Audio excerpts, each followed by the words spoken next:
Célèbre Georges Truc, œnogéologue. Bonjour. Un bel atelier. D'accord. Bonjour. Bonjour monsieur. Donc vous vous tiendrez ici et face à la caméra. D'accord. L'atelier dont la disposition n'est pas commune. Voici donc votre épreuve. Deux parties. Premièrement, vous connaissez l'importance des sols au niveau de la notion de terroir. Voici devant vous, dans 4 plats, 4 types de sols majeurs qui sont présents sur cette belle appellation. Pouvez-vous identifier chacun de ces 4 sols en argumentant votre détermination? Deuxième partie, 3 vins de Châteauneuf-du-Pape. Merci d'identifier le sol qui correspond à chaque vin et surtout d'argumenter votre choix. D'accord. La dernière question de ce deuxièmement, pouvez-vous nous indiquer de façon précise d'où viennent ces matériaux que l'on rencontre communément à Châteauneuf-du-Pape? Donc je vous répète peut-être la première question. Oui, je vous en prie. Vous connaissez l'importance des sols au niveau de la notion de terroir. Vous avez devant vous 4 types de sols majeurs qui sont présents sur l'appellation de Châteauneuf-du-Pape. Pouvez-vous identifier chacun de ces 4 sols en argumentant votre détermination? 10 minutes pour L'ensemble. cette épreuve, Oui. pour l'ensemble. D'accord. Le chrono. C'est parti.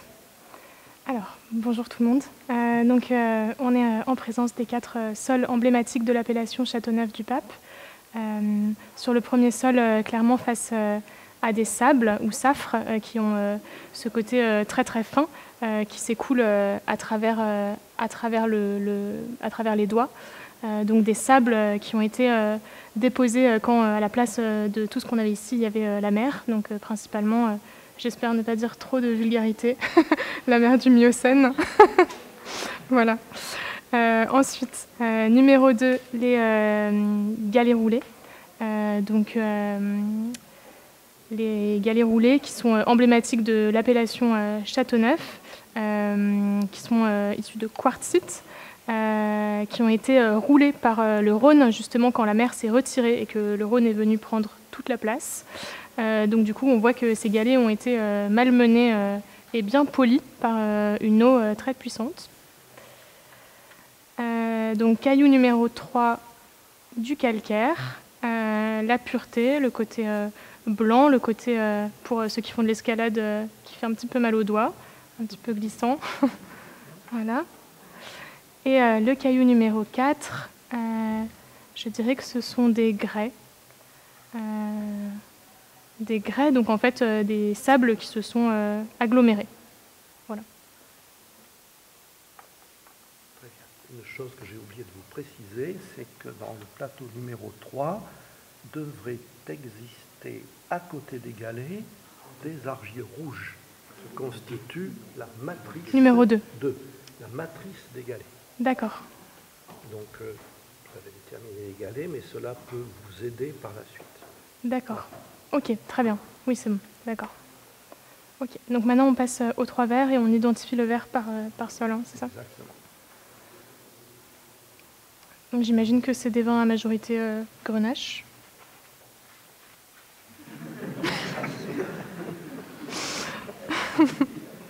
Peut-être. Peut-être pas.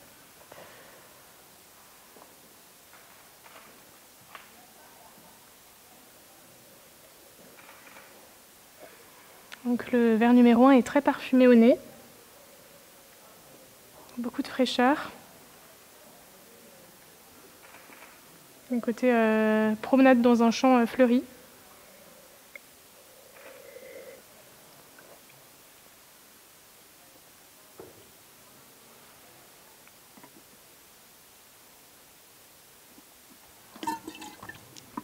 Une texture de bouche très délicate, très confortable, très ouvragée, toute dessinée, mais qui serait dessinée avec un stylo très très fin. Une architecture très fine. Un verre numéro 2, très parfumé aussi, malgré sa couleur qui est plus violine. Il y en a de fleurs fraîches aussi, de prunes violettes.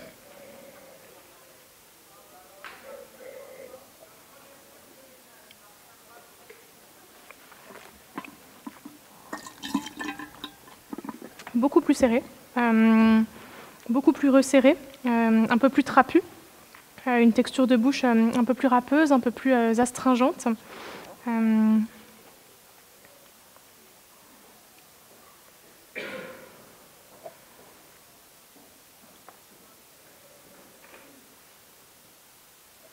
nez du verre numéro 3 est un peu plus discret, mais les deux autres étaient tellement embaumaient tellement que un petit peu plus giboyeux aussi.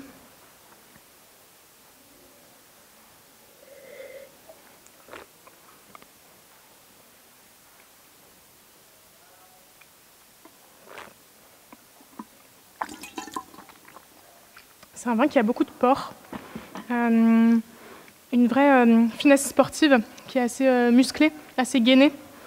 Je pense que je mettrai le numéro 1 sur les sables pour ce côté très délicat. Je mettrai le B sur le numéro 2 pour ce côté fruité et puissant. Et je mettrai le C sur du calcaire pour ce côté arête effilée et très dessiné en bouche avec une jolie pointe saline sur la langue. Voilà.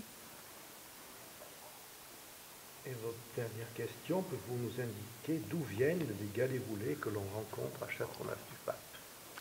Alors, c'est pour moi issu de l'ère quaternaire. Donc, quand la mer du Miocène s'est retirée, le Rhône s'est mis à envahir tout l'espace disponible, a donc charrié des blocs de cailloux qui se sont installés sur Châteauneuf. Et ensuite, il y a eu une...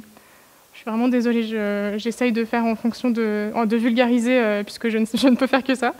Il y a eu une alternance de glaciation-déglaciation qui a fait que les cailloux se sont solidifiés et ont été bien polis.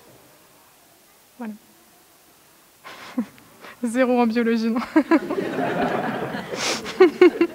C'est pas grave. Terminé? C'est terminé, merci beaucoup. Merci beaucoup.